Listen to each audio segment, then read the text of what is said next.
Saludos amados, que la paz del Señor esté con cada uno de nosotros, donde quiera que estemos. Gracias por estar en mi canal. Hoy quiero hablarles sobre un tema que la mayoría de personas viven diciéndolo así a la ligera, y vamos a dilucidarlo a la luz de la verdad, a la luz de la Biblia. Y es que cuando aparece un escándalo con algún pastor, algún dirigente religioso de esos grupos que andan por ahí, dicen que cualquiera pone 2 o 3 sillas en un garaje y que abre una iglesia. Y hoy quiero hablarles sobre eso, sobre qué es lo que me hace pastor, qué es lo que hace que un ser humano, que un hombre tenga el cargo o la función de pastor. Pero veamos este fragmento de un video, de una prédica de un fulano, y luego volvemos y lo vemos a la luz de la Biblia. La Biblia dice, diga conmigo, la Biblia dice, no lo digo yo, no lo dice la Cuarta, no lo dice el Mercurio, ¿quién lo dice? La Biblia dice que Jesús se compadeció de las ovejas que eran como que no tenían pastor. O sea, hasta Dios le da pena cuando tú no tenés pastor. Hasta Dios se compadece. Pobrecito, no tiene pastor.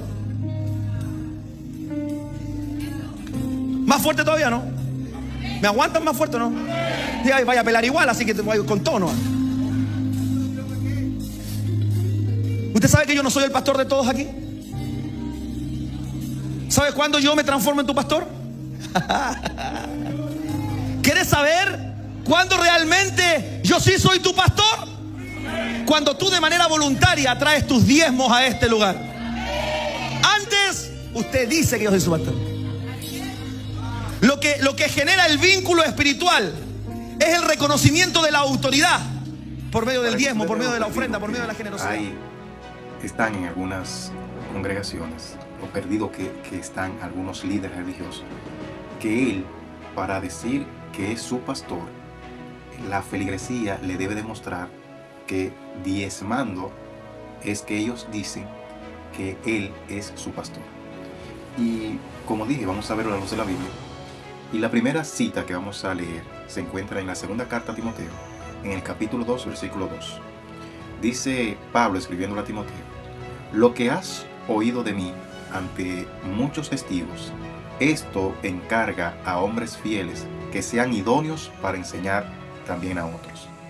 Miren, para nosotros tener la opción y el privilegio de ser pastor, de ser un cuidador de esas ovejas que le pertenecen al Señor, que así es que lo debemos ver, nosotros debemos tener o reunir ciertas características que si no están en nosotros, no somos realmente pastor, o el que dice ser pastor y no tiene estas características que nosotros vamos a ver ahora, cualidades necesarias, como dice la palabra, para ser pastor. Y vamos a ver lo que dice la Biblia. Para que entendamos, primero vamos a irnos al libro de Hechos, en el capítulo 20, en el versículo 17, nos dice la palabra: enviado pues desde Mileto a Éfeso, hizo llamar a los ancianos de la iglesia. Y nos vamos al 28 luego, y dice: por tanto, miren por ustedes y por todo el rebaño en que el Espíritu Santo los ha puesto por obispo para apacentar la iglesia del Señor, la cual él ganó por su propia sangre. ¿Qué quiero hacer notar en esta porción que acabamos de leer? Que primero menciona a los ancianos, que mandan a llamar a los ancianos, y hablando con esos ancianos, en el versículo 28, lo llama entonces obispo. Esto nos dice, o podemos deducir a través de la palabra, que cuando se habla de ancianos y de obispo, no son categorías de hombres dentro de la congregación, no son escalafones, sino que pertenecen a la misma función, es el mismo ministerio, pero principalmente en la fe católica están escalonados los ministerios en sacerdote, obispo, cardenales y así sucesivamente. Pero en las Sagradas Escrituras vemos que es lo mismo, que la misma función.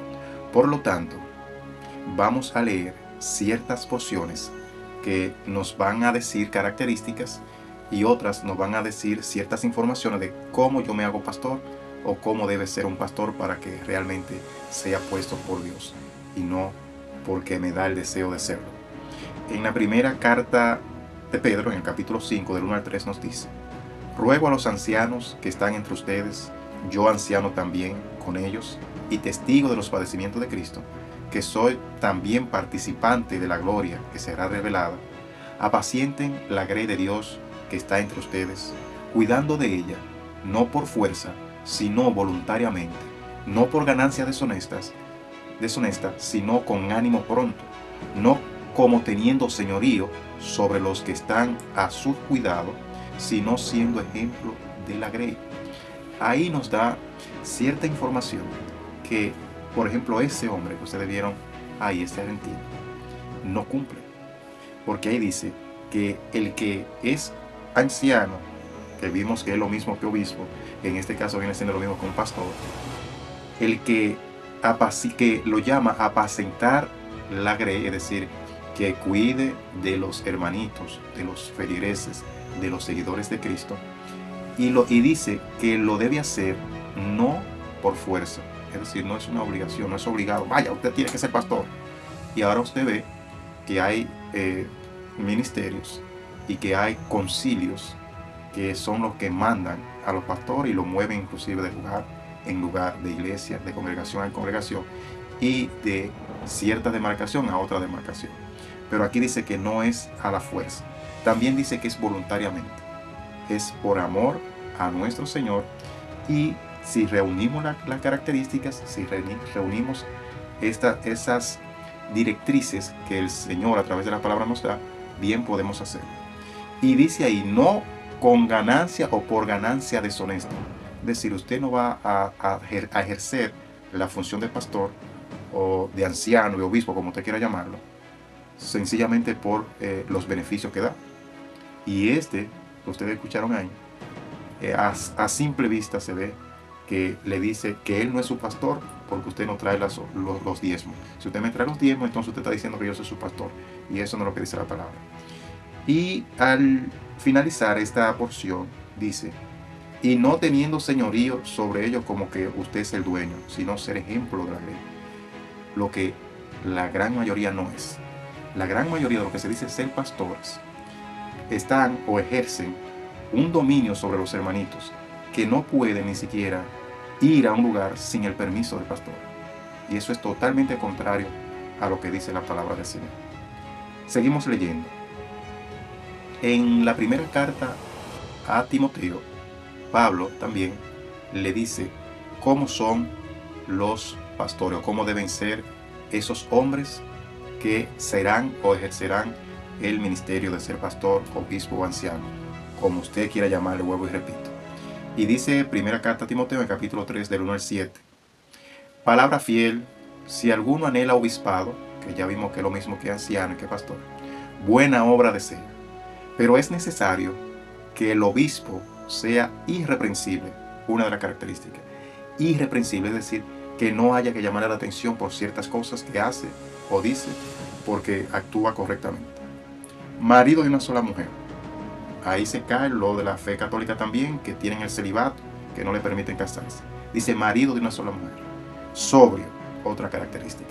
Prudente, otra característica.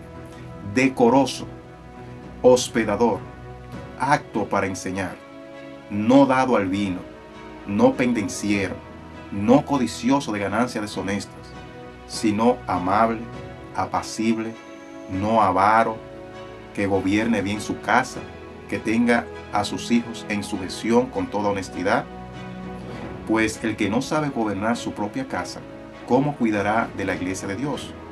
No un neófito, es decir, no una persona que no tenga ese entendimiento, que no tenga ese conocimiento. No sea que envaneciéndose caiga en la condenación del diablo. También es necesario que tenga buen testimonio de los de afuera, para que no caiga en descrédito y en lazo del diablo. Y si usted sigue leyendo más para adelante, le va a seguir diciendo características entonces de un anciano, que es lo mismo del obispo, son casi las mismas características.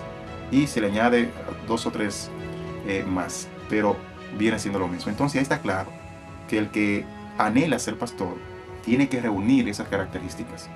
Y por tal razón, la mayoría de los que dicen ser pastores no lo son. Y mucho menos si es una mujer, porque no hay evidencia en la palabra no hay ni siquiera un versículo que nos pueda decir o que podamos deducir a través de un solo versículo en la Biblia que hubieron hermanas con el ministerio de ser pastor. No existe, amado. Y esperando que usted siga escudriñando la palabra del Señor para que sepamos cuál es la divina voluntad de nuestro Padre. Hasta la próxima, si es que Dios así nos da la oportunidad. Bendiciones.